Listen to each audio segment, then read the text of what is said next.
Hi, wrestling fans. Thanks for clicking today's Reddit Rose report. Hey, Hornswoggle and El Torito, they will have a match on this week's SmackDown taping. And apparently the match was a good one, so they kind of been training together, I guess, for a while. Could be kind of not only a funny match, probably be a good one. And it's interesting that WWE is handing out the Cesaro section signs for fans, in the crowd, even though Cesaro's supposed to be a heel. Anyway, the plan is to create an idea that the fans want Cesaro to turn while he stays with Paul Heyman, and that doesn't actually turn while giving away the impression that there's a groundswell of turning him babyface. But anyway, basically, they're trying to create a Daniel Bryan situation on their own time, and there's been speculation that this is going to be leading to a Cesaro versus Brock Lesnar match. So maybe he's going to mistreat Paul Heyman, the poor guy. And Dean Ambrose currently on a 10 days. He's going to be away for 10 days from having. He's away. Hang on. Dean Ambrose is currently 10 days away from having the longest U.S. title reign. Since WWE became a title with it. Anyway, Ambrose currently at 333 days. MVP had the longest reign at 343, but Ambrose hadn't put that on the line very much lately, I don't think.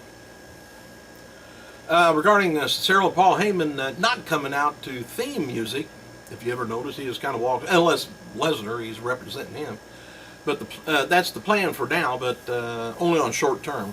WWE is working on music for Cesaro, but the feeling is that that's not having music is a talking point for Paul Heyman. And Tamina, she's going to be taking on Paige for the WWE Diva title at Extreme Rules, and the original plans was for AJ to do it, but she's taking some time off. And she'll probably get a rematch as soon as she comes back. And Triple H ordered, I guess somebody in the back noticed that he's got some sort of a muscle injury. That's why his thigh was pretty much taped up the other night on Raw. But anyway, the only thing he said that there was a noticeable bruising from a muscle injury on his leg. And WWE's website traffic has averaged about 21.3 million unique viewers combined from January to February this year.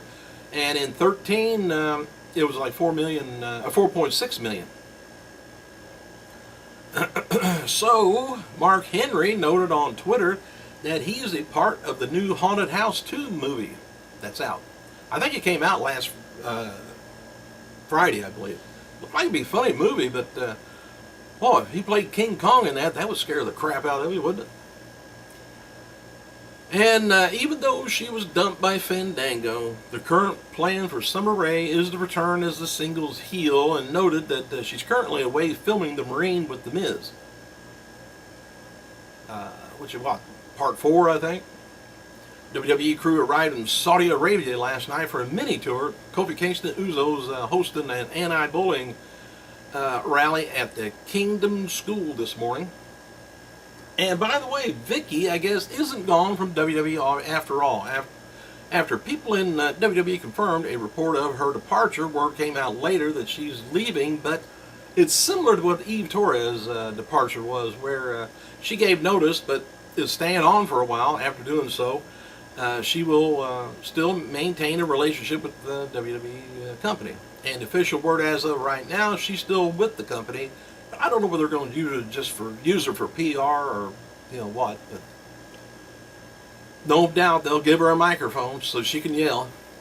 And with all the bonus content on WWE Network this week, the new episode of Superstars isn't scheduled to air on the live feed until Friday, I guess, about 8 a.m. if you watch that. And there's a chance it might be archived today, but that's not confirmed. Zeb Colter continues to tweet about he's looking for a real American. He says, getting a lot of response over possibly a new addition to the Real Americans. Some names are shocking. And any more suggestions? He says, let me know. It could be about Hulk Hogan. Ain't he a real American? Been that way for years. Former WWE star, remember Nails in the orange jumpsuit? Whew, not the most pleasant thing to look at. Hey, he turned 56 years old today. Hall of Famer Roddy Piper turned 60. And as noted, Bo Dallas defeated a local talent Tuesday on SmackDown taping in Nashville. That local wrestler was former WWE developmental talent and longtime OVW star Jamin Ovincia. And TNA is planning on a low-key, whatever you want to call him, working live events and future TV tapings. MVP said to be a big proponent of him coming in. And it's said Austin Aries, where's he been? Hasn't been used much lately because he's in the company doghouse. And he had a blow-up at a recent set of TV tapings, and TNA pretty much put him on ice for a while. Tonight's Impact taping will feature Willow, and he's going to be taking on Ethan Carter III, Rockstar Spud in a handicap match. Well, Willow's taking on both of them in a handicap match. And the Wolves taking on Bromance for the title. Open challenge table match from Bobby Roode. And Velvet Sky taking on Madison Rayne in a street fight. Tiger Uno and Sadada taking on each other. Alright. Sonata. Is that what I say? Sadada. Yeah. Hey, anyway, TNA added an alumni roster to their website. And several stars such as Hulk Hogan, Flair, Van Dam, Mick Foley, Sting, Brooke Hogan, and Mickey James, AJ Styles, Jeff Jarrett, Kevin Nash, Scott Hall are all features. Worth noting, though, the former stars are missing, like Christian, R-Truth, Conan, Scott Steiner, Consequences Creed, and some others. Why Christian's not there, I don't know. I can understand maybe Conan and Scott Steiner since they're not on the best of terms.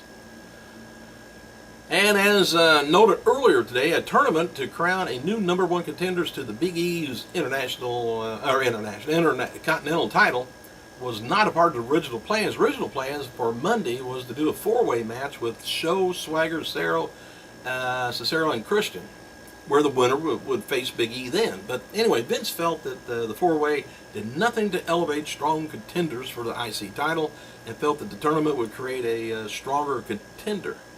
So Christian not being used mainly, I think he's been cleared finally by that concussion he had. Was going to do change to the match, but it was said that it was a non-factor in deciding, not to do it, to change it from a four-way. Vince gets his way. Probably had a little tantrum, but he don't have to. He owns the damn place. Show obviously didn't end up in the tournament, but that was probably because he wasn't going to win anyway, and didn't want to pin him or cheaply disqualify him for the tournament. So when they could, they just lost without getting pinned in the four-way. Cesaro was scheduled to win that four-way and go on to face Big E, but we'll find out about that later. It was also reported the Wrestling Observer newsletter that knows everybody's business this week that former TNA talent Jesse Neal is now working as night shift manager at Walmart in Orlando. And once the news got out, Neal wrote, following on Twitter, he says, "It's funny how people make fun about real jobs of wrestlers, and we are human too. We have a family to provide for, and yes, I man up, I provide." He said, "The biggest joke of them all, I get paid way more at Walmart than I ever did at TNA, and on time. He said, I started wrestling to live a dream, make money, tell stories, learn as much as I can, and give back to the people," which, that's what he wanted to do when he was a kid. He said, "I don't think this is bitterness or pissed. I'm not on their show anymore because I remember I left them. They didn't leave me. I'm still wrestling, loving it, having more fun than I ever had, and there's a lot of lies going around. It's just time people heard the truth." Oh well. Alright, on this day in 1997, Mitsu Arakawa, former AWA Tag Team title holder, died at the age of 69 years old. Thanks for clicking, you guys. I gotta go.